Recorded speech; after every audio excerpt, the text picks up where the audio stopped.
আসসালামু আলাইকুম রহমতুল্লাহি ওয়া বারাকাতুহু। আলহামদুলিল্লাহি রাব্বিল আলামিন ওয়াসসালাতু ওয়াসসালামু আলা রাসূলিহিল কারীম ওয়া খাতামান নাবিয়্যিন ওয়া আলা আলিহি ওয়া সাহবিহি আজমাইন। সুপ্রিয় দর্শক, পৃথিবীর যে প্রান্ত থেকে আপনারা এই মুহূর্তে এটিএন বাংলা টিভি স্ক্রিনের সামনে আছেন, সকলকে স্বাগত জানাচ্ছি। মাহে রমাদানের বিশেষ আয়োজন ফটিকা জীবন জিজ্ঞাসা পাওয়ার্ড বাই স্বপ্নধারা, এই সরাসরি আয়োজন।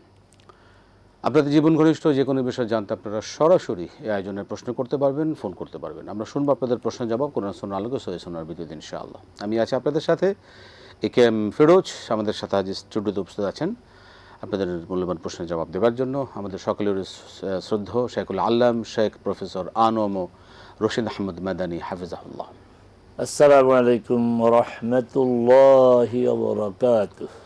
ওয়ালাইকুম সালাম রহমতুল্লাহ বরকাত। আহলান সাহলান শেখ, বারাকাল্লাহ, আপনাকে স্বাগত জানাচ্ছি আমাদের দর্শকদের সরাসরি আয়োজনে। প্রিয় দর্শক, আমরা আপনাদের প্রশ্ন রিসিভ করছি। এরই মধ্যে অবশ্যই একটা বিষয় অবশ্যই আমাদের মনে করে সহযোগিতা করবে, যারা আমাদের সাথে আয়োজনে আপনারা কথা বলার সুযোগ পাচ্ছেন। যখন কথা বলবেন অবশ্যই মনে করে আপনি যে টেলিভিশন দেখছেন, টেলিভিশনে বলুন, কমিয়ে কথা বলুন, এটাই অনুরোধ। আমরা শুরু করবো আজকের আয়োজন। মোহতারাম, যে প্রশ্নটা দিয়ে আজকে আমরা শুরু করতে পারি, যে আমরা একদম রোজার একদম মাঝামাঝি অবস্থানে আছি, এটা প্রশ্ন নিয়ে আমরা যাচ্ছি। জি, আসসালামু আলাইকুম। ওয়ালাইকুম সালাম রহমতুল্লাহ। কি প্রশ্ন আপনার, বলুন। আমার প্রশ্ন হচ্ছে, নবীজি যা বলেন সেটাই হাদিস, তাহলে এই হাদিসটা কিভাবে প্রকাশ্যে আসে এবং নবীজির হাদিস সংখ্যা কতটি একটু বলবেন? নবীজির হাদিস সংখ্যা কতটি? আরেকটা কি বললেন? নবীজির হাদিস কিভাবে প্রকাশ্যে আসে? নবীজির হাদিসগুলো কিভাবে আসলো, তাই তো? কিভাবে প্রকাশ্যে আসলো? আচ্ছা, কিভাবে প্রকাশ্যে আসলো, ঠিক আছে।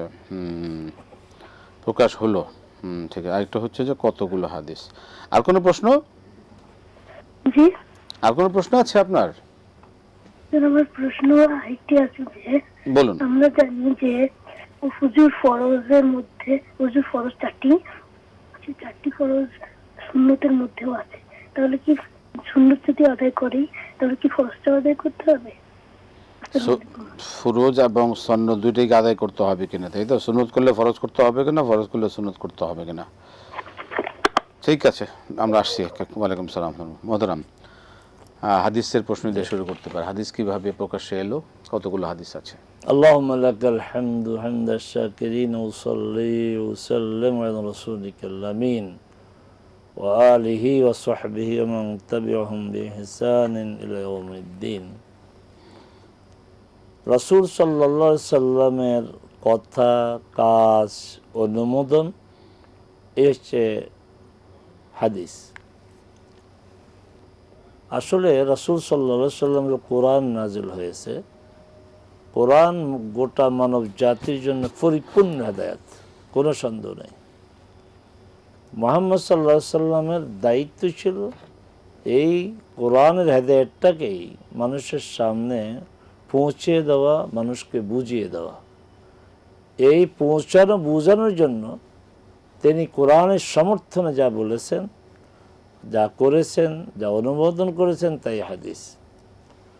সংখ্যা তো বলা যাবে না, লাখ লাখ হাদিস। সেখান থেকে সাহাবায়ে কেরামের কাছ থেকে যা ছিল তারা মুখ করতেন, তারপরে পরবর্তী পর্যায়ে তাবি, তারপরে এইভাবে ওই ধারাবাহিকতায় এই হাদিসগুলোর মানে চর্চা হয়েছে। পরে হিজরি 2য় শতাব্দীর শেষ দিকে এই হাদিসগুলোকে যে যার কাছ থেকে যা শুনেছে, এটা আবার বর্ণনা পরম্পরায় আছে, এগুলিকে সংরক্ষণ করা হয়েছে। তার পরবর্তীতে বুখারী, মুসলিম, এই সমস্ত ইমামগণ এই কাজ করেছেন। দ্বিতীয় প্রশ্ন কি ছিল? দ্বিতীয়টা ছিল ওযুর ফরজ সুন্নত। নাই, ওযুর ফরজ সুন্নত আলাদা করার কোনো প্রয়োজন নাই। সুন্নত হলেই ফরজ হয়ে যায়, ফরজ হলে তো সুন্নত হয় না। আচ্ছা, মুখ ধোয়া তো সুন্নত না, মুখ ধোয়া ফরজ, এটা আলাদাই করতে হবে। সুন্নতের মধ্যে একটাই আসে যে যখন আমরা পুরা হাত ধুই তখন হাতের কবজি পর্যন্ত ধোয়াটা চলে আসে, এই একটাই জায়গা। আপনার তো সবগুলি ফরজ। মাথা মুছে করা তো ফরজ, এটা সুন্নত না। পা ধোয়া ফরজ, সুন্নত না। জি, মানে সুন্নত পালন করলে ফরজ হবে না? না, কিভাবে হবে? ফরজগুলো আদায় করতে হবে, শুধু এক জায়গাতে সুন্নত আর ফরজ একসাথে হয় হাত ধোয়ার ক্ষেত্রে। কারণ এই ক্ষেত্রে আমি যদি পুরো হাত দিয়ে ফেলি তাহলে এটা অটোমেটিক ধুয়ে হয়ে যায়, এই অংশটা সুন্নত। আমরা প্রশ্নে যাচ্ছি। জি, আসসালামু আলাইকুম। জি, ওয়ালাইকুম আসসালাম। জি, বলুন কি প্রশ্ন? জি, ওয়ালাইকুম আসসালাম। জি, আমার একটা কোশ্চেন ছিল একটু যাকাতের বিষয়। জি। আমার আম্মার হচ্ছে সনাতন গয়না আছে 15 ভরির মতো। এখন কত টাকা যাকাত হিসাবে আসবে যদি একটু ক্যালকুলেশন করে দিতেন আমার জন্য ভালো হইতো। আচ্ছা, ঠিক আছে, ধন্যবাদ। আমরা আসবো আপনার প্রশ্ন। আর কোনো প্রশ্ন? জি না, ঠিক আছে মোহতারাম। সনাতন, আপনাকে অনেক ধন্যবাদ। যাকাত বিষয়ে প্রশ্ন করেছেন। পেরেশানি আছে, পেরেশানি থাকে তো শীত একটা ফরজ ইবাদত, তবে ক্যালকুলেশনের দায়িত্বটা আমাদেরকে না দিয়ে আপনি একটু কষ্ট করে বাইতুল মুকাররম, নিউ মার্কেট, এই সমস্ত জুয়েলারি মার্কেটে যান, তাদেরকে বলেন যে আমি যদি সনাতন আপনার যে গোল্ড আছে বিক্রি করতে চাই, বর্তমান বাজার রেটটা কি হবে, বিক্রয় মূল্যটা হচ্ছে যাকাতের নেশাব ঠিক করার মাধ্যম, ক্রয় মূল্য না। তা আপনি কষ্ট করেন 2-1 দিনের মধ্যে বাইতুল মুকাররম বা যে সমস্ত স্বর্ণের মার্কেটে যেয়ে সেখান থেকে ক্যালকুলেশন করে আসেন। বিক্রয় মূল্য। ফুটিকা জীবন জিজ্ঞাসা পাওয়ার্ড বাই স্বপ্নধারায় সরাসরি আয়োজন। আমরা আছি। জীবন ঘনিষ্ঠ যে কোনো বিষয় জানতে আপনারা সরাসরি প্রশ্ন করুন, ফোন করুন। দর্শক প্রশ্ন করেছেন। জি, আমরা নিচ্ছি। আসসালামু আলাইকুম। জি হুজুর, আমি প্রশ্ন করতে চাই। বলুন। জি, আসসালামু আলাইকুম। ওয়ালাইকুম সালাম ওয়া রাহমাতুল্লাহ। জি, মৃত্যুর পরে কি কাজ করলে দুনিয়াতে সদকা জারিয়া হিসেবে থাকবে এটা জানতে চাই। সদকা জারিয়া কি কাজ করলে মৃত্যুর পরে সেটা কাজে লাগবে, তাই তো? সদকা জারিয়া হিসেবে থাকবো এবং আমি সব আমি জানতে চাই, জীবিত থাকতে কাজ করে যেতে চাই। সদকা জারিয়া কি? ঠিক আছে, ধন্যবাদ। আমরা আসছি আপনার প্রশ্ন যাবে। আগে কিছু প্রশ্ন আছে। যাকাত সনাতন পদ্ধতিতে 15 ভরি আছে, কিভাবে আমরা শুনেছি আগে। মৃত্যুর পর কি কাজ করে গেলে সদকা জারিয়া পাবো? ভালো প্রশ্ন। মৃত্যুর পরের চিন্তা করতে হবে সবাইকে, এবং রাসূল সাল্লাল্লাহু আলাইহি ওয়াসাল্লাম এই জাতীয় লোকদেরকে বলছেন বুদ্ধিমান। আল কাইয়্যিসু মান দানা নাফসাহু ওয়া আমিলা লিমা বা'দাল মাউত। বুদ্ধিমান তো সে যে নিজকে নিয়ন্ত্রণ করে জীবন পরিচালনা করে, মন যা চায় তাই করে না, নিয়ন্ত্রণ করে, আর মৃত্যুর পরের জীবনের জন্য আমল করে। তো মৃত্যুর পরে তো আমল করার সুযোগ নেই, এই দুনিয়াতেই আমল করে যেতে হবে। আপনি যদি অব্যাহত সদকার জারিয়া, যেটা বুঝাইতে চেয়েছেন, করে যান। অব্যাহত সদকা জারিয়া হচ্ছে 3টি কাজ থেকে সওয়াব আপনার জারি থাকবে। একটা হচ্ছে চলমান সদকা জারিয়া, আর একটা হচ্ছে মানুষের কল্যাণে আসে এমন ইলম। এখানে ভুল করে রাখে, কোরআন হাদিস ইলম বলে মানুষের কল্যাণে আসে এমন ইলম, উপকারী জ্ঞান। আচ্ছা, তারপরে হচ্ছে নেক সন্তান, যে সন্তান দোয়া করবে। এবং সদকা জারিয়া বলতে আমরা বুঝি মসজিদ, মাদ্রাসা, এতিমখানা না।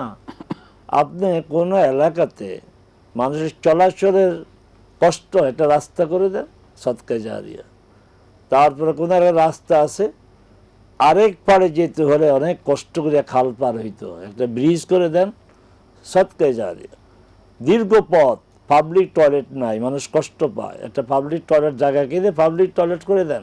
চিন্তা করেন, পাবলিক টয়লেট করে দেন, এটা সদকা জারিয়া। শুধু মসজিদ মাদ্রাসা করে না, মানুষের যে কল্যাণ হয়, মানুষের উপকার হয়, কল্যাণ হয়, এই সদকা জারিয়াকে মানে ওপেন করেছে, আপনার এটা দিগন্তকে বাড়িয়ে দিয়েছে। আপনি এই জাতীয় কাজ করেন, সদকা জারিয়া হবে। জি, আমরা প্রশ্ন নিচ্ছি। দর্শক কে আছেন বলুন। আসসালামু আলাইকুম। ওয়ালাইকুম সালাম। আমি একটা প্রশ্ন করতে চাই। বলুন। এই পাঞ্জাগানা ওসিলা নামে একটা বইয়ের মধ্যে দেখলাম, লা ইলাহা ইল্লাল্লাহ ওয়াহদাহু লা শারীকা লাহু আহাদান সামাদান লাম ইয়ালিদ ওয়া লাম ইউলাদ ওয়া লাম ইয়াকুল লাহু কুফুয়ান আহাদ। এটা পাঠ করলে 20 লাখ নেকি দেওয়া হয়। এটা কতখানি সহিহ একটু জানাবেন। 20 লাখ? হ্যাঁ, 20 লাখ নেকি লেখা হবে। আচ্ছা, পাঞ্জাগানা বইয়ের মধ্যে দেখলাম। আচ্ছা, ঠিক আছে, এটা আমরা শুনবো। ধন্যবাদ আপনাকে। মোহতারাম। আপনি যে বইতে পেয়েছেন নিশ্চয়ই নিশ্চয়ই আমি দায়িত্ব নিয়ে বলছি, কোনো আপনার সোর্সের উল্লেখ নাই যে অমুক হাদিসে আছে, অমুক হাদিস গ্রন্থে রেফারেন্স নাই, কোনো রেফারেন্স নাই। কথা সত্য না? কোনো রেফারেন্স নাই, সূত্র নাই। ওই লেখক মন চাইছে বলে দিয়েছে, আল্লাহর কাছে জবাব দিতে হবে। এইভাবে যে সোয়াবের কেনা বেচা করে মানুষকে এটা এক ধরনের প্রতারণা। পার্থিব জীবনে আমরা যে অনেক কাজে প্রতারণা করা হয়, এই যে 20 লাখ সোয়াব হবে অথচ কোনো তথ্য নাই, এটাও এক ধরনের প্রতারণা ধর্ম নিয়ে। হ্যাঁ, হাদিস যেটা সহিহ সেটা হচ্ছে লা ইলাহা ইল্লাল্লাহু ওয়াহদাহু লা শারীকা লাহু লাহুল মুলকু ওয়া লাহুল হামদু ওয়া হুয়া আলা কুল্লি শাইইন কাদির 100 বার পড়বে, সে 10টা কৃতদাস মুক্তির সওয়াব পাবে, 100টি পাপ মোচন হবে, 100টি তার মর্যাদা বৃদ্ধি হবে, এবং সে ওই দিন সকালে যদি পড়ে সন্ধ্যা পর্যন্ত, সন্ধ্যা পড়লে সকাল পর্যন্ত শয়তান থেকে সে সুরক্ষা পাবে। এটা সহিহ হাদিস, বুখারী মুসলিম। এই আমলটা আমরা করি যেহেতু এটা হাদিস দ্বারা সমর্থিত। লা ইলাহা ইল্লাল্লাহু ওয়াহদাহু লা শারীকা লাহু লাহুল মুলকু ওয়া লাহুল হামদু ওয়া হুয়া আলা কুল্লি শাইইন কাদির। দিন 100 বার পড়বো। 100 বার একসাথে পড়া শর্ত না, আপনি এখন 20 বার পড়েন, আবার 10 বার, 20 বার, এইভাবে পড়েন, কিন্তু দিনে 100 বার হলে এই মর্যাদা আমরা পাবো। হ্যাঁ, আমরা আবার প্রশ্ন যাচ্ছি। জি, আসসালামু আলাইকুম, বলুন। ওয়ালাইকুম আসসালাম ওয়া রাহমাতুল্লাহ, জাযাকাল্লাহু খাইর। আর উত্তর জি আরিফ সাহেব বলুন। জি, প্রশ্ন বলুন। জি বলতেছি যে আমার প্রশ্ন হলো, আমরা লাইলাতুল কদরে মানে বিশ্ব রমজান থেকে তো মানে আমরা তো এটা করবো, এখন নামাজটা কিভাবে করবো? এটা কি লাইলাতুল কদরে নিয়োগ করবো নাকি কেমন নাই, এটা একটু আর কি আমল করতে পারি? আমরা তো দোয়াটা জানি, আল্লাহুম্মা ইন্নাকা আফুউন তুহিব্বুল আফওয়া ফা'ফু আন্নি। আরেকটা প্রশ্ন আমি করতেছি, সাদাকাতুল ফিতর যে 3 কেজি 300 গ্রাম, এটা কি চালের দাম দেবো? 3 কেজি 300 গ্রাম দিলে হবে একজনের? হ্যালো, জি জি, 3 কেজি 300 গ্রাম জি জি জি একজনকে? জি, মানে একজনের সাদাকাতুল ফিতর যদি 3 কেজি 300 গ্রাম দেওয়া হয়, এটা হবে? আমরা যে চালটা খাই এই চাল অনুযায়ী যদি আমরা যদি দিয়ে থাকি এক্সট্রা। আসসালামু আলাইকুম ওয়া রাহমাতুল্লাহ। আমরা জবাব শুনবো। আমরা জীবন ঘনিষ্ঠ সকল ধরনের প্রশ্নের জবাব শুনবো কোরআন সুন্নাহ আলোকে সহিহ সুন্নাহর ভিত্তিতে। দর্শক আছেন, জি কি প্রশ্ন বলুন। আসসালামু আলাইকুম। ওয়ালাইকুম সালাম। আর দুটো প্রশ্ন করতে চাই হুজুর। বলুন বলুন। এক নম্বর প্রশ্ন, কোন ব্যক্তি যদি হিসাব পরিমাণ টাকা ঘর না থেকে যদি ব্যাংকে থাকে কিংবা কোন ব্যক্তির কাছে যদি সে ফিরে দেয়, সেক্ষেত্রে কি যাকাত দিতে হবে? ব্যাংকে আর থাকে। 2 নম্বর প্রশ্ন, জি, আমি যে গ্রামে বাস করি, আমার গ্রামের মসজিদের আজান শুনে পাচ্ছি না। পাশের গ্রামের মসজিদের আজান আমার কানে আসলে ইফতারের সময়, পাশের গ্রামের মসজিদের আজান শুনে আমরা ইফতার করলে কোনো অসুবিধা আছে কিনা, নিজের অপেক্ষা না থেকে? শুনে ঠিক আছে, ধন্যবাদ। আমরা আসছি আপনার প্রশ্ন জবাব করে। মোহতারাম, যাকাতের অর্থ কাছে থাকা এটা জরুরি না। এখন তো মানুষ যারা যাকাত যোগ্য, যাকাত দেওয়ার সক্ষমতা রাখেন, তাদের অধিকাংশই টাকা ব্যাংকে রাখেন। আপনি যাকাত বছর শেষে হিসাব করবেন, আপনার কাছে ক্যাশ ইন হ্যান্ড আপনার কাছে কত আছে, ব্যাংকে কত আছে। ব্যাংক আবার আপনার সেখানে বিভিন্ন অ্যাকাউন্ট আছে, এফডিআর আছে, ডিপিএস আছে, তারপরে আপনার সেভিং অ্যাকাউন্ট আছে, কারেন্ট সব একসাথে করতে হবে, এবং নেশাব পরিমাণ হয়ে গেলেই যাকাত দিতে হবে। দ্বিতীয় প্রশ্ন হচ্ছে, আপনার গ্রামের মসজিদ, পাশের গ্রামের মসজিদ, এগুলি বিবেচ্য বিষয় না। ইফতারের ক্ষেত্রে বিবেচ্য বিষয় হচ্ছে সূর্য অস্ত যাওয়া। এখন সূর্য অস্তের জন্য আজানের অপেক্ষা করবেন না। আমরা বিনয়ের সাথে আমাদের দর্শক যারা দেখছেন, দর্শক ভাই বোন অনুরোধ করব যে সূর্যাস্ত হওয়ার সাথে সাথে আপনি ইফতার করবেন। ক্যালেন্ডারে কি আছে, টেলিভিশনে কখন আজান দেয়, এটা বিবেচ্য বিষয় না। বিবেচ্য বিষয় হচ্ছে সূর্য অস্ত যাওয়ার সাথে সাথে ইফতার করবেন। এবং রাসূল সাল্লাল্লাহু আলাইহি ওয়াসাল্লাম বলেছেন লা ইয়াজালুন নাসু বিখাইরিন মা আজ্জালু আল ফিতরা, লোকজন কল্যাণের উপর থাকবে ততদিন যতদিন তারা দ্রুত ইফতার করে, সূর্য অস্ত যাওয়ার সাথে সাথে। আমাদের দেশে খালি সতর্কতার জন্য 2 মিনিট ইফতারকে ফিসিয়ে দেয়। এটা রাসূল সাল্লাল্লাহু আলাইহি ওয়াসাল্লামের সুন্নাহ পরিপন্থী কাজ। এটাও রাসূল সাল্লাল্লাহু আলাইহি ওয়াসাল্লামের সাথে বলবো এক ধরনের মানে বেয়াদবি, কারণ তিনি সূর্য অস্তের সাথে সাথে ইফতার করেছেন, ইফতার করতে বলেছেন। সেক্ষেত্রে মানে টাইম হলে ইফতার করবেন, আজানের জন্য না না, আজান 2 মিনিট পরে দেয়, আজান 2 মিনিট পরে দেয়, টিভি তো 2 মিনিট পরে করতে হবে না। আপনারা সূর্য অস্তের সাথে সাথে ইফতার করবেন। সূর্য অস্ত জানবেন কিভাবে? এটা আমাদের আবহাওয়া অধিদপ্তর থেকে যে সূর্য উদয় অস্ত এগুলি সব আপনার ফিক্সড থাকে এবং আপনার নেটে চেক করলেও পাবেন। মানে অনেকে বললেন যে মোহতারাম সতর্কতা, যেমন 5টা 6 যদি ইফতার হয় জি সূর্যাস্ত, আমরা কি 5টা 6 বাজলেই করে দেব না 5টা 6 ক্রস হওয়ার পরে সাথে গেলে করব? 5টা 6 যেটা দেওয়া হচ্ছে এটা দেওয়া হচ্ছে সতর্কতার জন্য, কিন্তু আমি দেখে বলছি আজকের ইফতার হচ্ছে 6টা 4 মিনিটে। অনুরোধ করব ঠিক 6টা 4 মিনিটে ইফতার করবেন, 6টা 6 না, মানে 4 হলেই আপনি 4 হলে ইফতার করবেন। এটা সুন্নাত, ইউ ক্যান স্টার্ট, এটাই সুন্নাত, এটা সওয়াব, এটাতে করলাম মানে 4 থেকে 5 যাওয়ার দরকার না নেই। না, যে একটা মিনিট ক্রস করলে অকল্যাণ হবে। চমৎকার। 1 মিনিট আগে করতে বলে 1 মিনিট আগে শান্তি লাগে। জি জি। আমরা লাইলাতুল কদরের নামাজের কোনো নিয়ত আছে কিনা? লাইলাতুল কদরের কোনো নামাজ আছে আলাদা? নাই। আপনি সারা বছর তাহাজ্জুদ পড়েন, সারা রমাদানে কিয়াম করেন। মান কামা রমাদান যে কিয়াম করবে, আর রাতে আপনি যখন যা পড়বেন এটা কিয়ামুল লাইল হবে, আর ঘুম থেকে উঠে যেটা পড়বেন ওইটা হবে তাহাজ্জুদ। সুনির্দিষ্ট কোনো আমল না লাইলাতুল কদরের ভাবে, শুধুমাত্র একটা দোয়া আল্লাহুম্মা, যেটা বলেছেন আরিফ শাহ আল্লাহুম্মা ইন্নাকা আফুউন তুহিব্বুল আফওয়া ফা'ফু আন্নি, এখানে একটু বলতেই হয়। অনেকে আল্লাহুম্মা ইন্নাকা আফুউন কারীম বলেন, এই বাড়াবাড়ি করবেন না। আল্লাহর রাসূলকে পাঠিয়েছে আপনার মডেল করে, উসওয়া হাসানা। তিনি যা করেছেন যা বলেছেন তাই করবেন। তিনি ইন্নাকা আফুউন কারীম বলেন নাই, আমরাও বলবো না। তিনি বলছেন ইন্নাকা আফুউন তুহিব্বুল আফওয়া ফা'ফু আন্নি। জি, আমরা একটা প্রশ্ন নেই। জি, আসসালামু আলাইকুম। ওয়ালাইকুম সালাম। জি বলুন, কি প্রশ্ন? আমি তো অপারেশনের রোগী, আমার হাড় ভেঙে গেছে সামনে পায়, ডায়াবেটিস আছে, আমি রোজা করতে পারবো?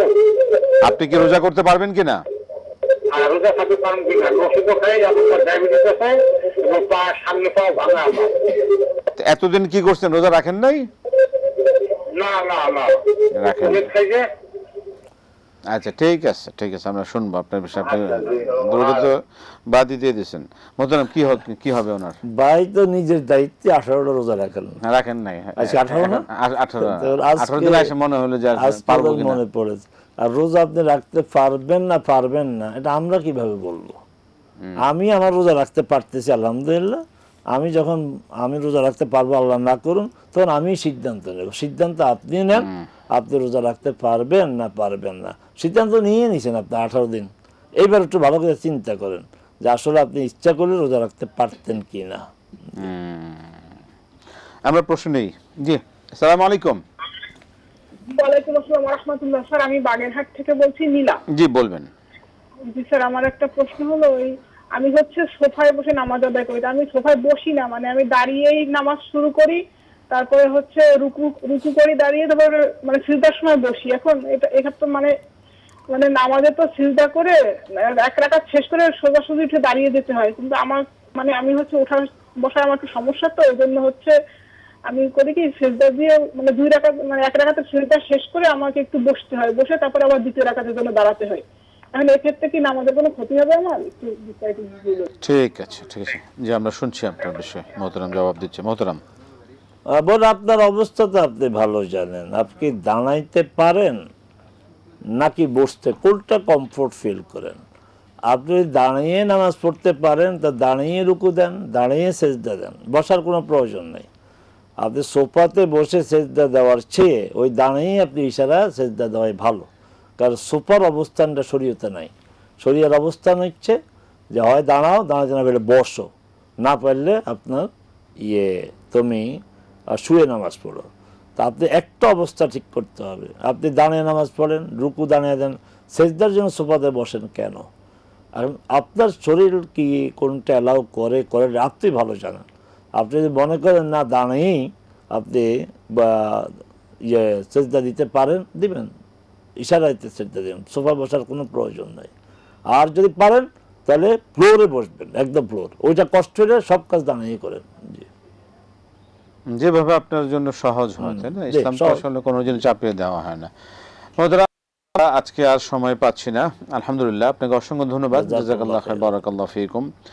অনেকগুলো বিষয়, প্রিয় দর্শক, আপনাদের মূল্যবান প্রশ্নগুলো আসলে সকলের জন্য একটা অনেক জ্ঞানের বিষয়। অনেকে আমরা এই একটি প্রশ্ন অনেকের জন্য উপকার আসে, এভাবে আমরা জানবো, মানবো। আল্লাহ পাক আমাদের কবুল করুন, সেটা যেন আমরা আমাদের জীবনে বাস্তবায়ন করতে পারি, তা পালন করে আল্লাহ সুবহানাহু ওয়া তাআলা আমাদের জন্য সহজ করে দেন। আজকে শেষ করতে হচ্ছে, বিদায় নিচ্ছি। আসসালামু আলাইকুম ওয়া রাহমাতুল্লাহ।